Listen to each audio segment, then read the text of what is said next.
Ruslar shaharni bosib olgach, ularni talon-taroj qila boshladilar. Bu ashyolarning qiymati 80 milliard dollarni tashkil etadi. Buxoro xalqi urushdan ko'rgan talofatlar bilan cheklanib qolgani yo'q.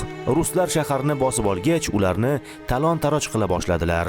Qizil armiya xonlik xazinasiga qo'l suqdi.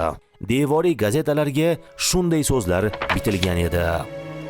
Buxoro ishg'ol qilindi.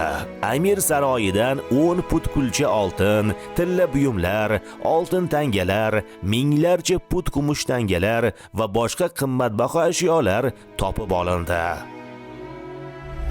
Bu ashyolarning qiymati 77 million oltin so'midir. Bu qiymat bugungi kunda 80 milliard dollarni tashkil etadi.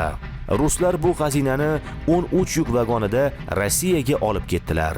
Buxoro Mo'g'ul istilosidan buyon bu darajada vayronkorlik ko'rmagandi. Mo'g'ullarga taslim bo'lmagan Buxoro yondirilgan, xarob qilingan edi.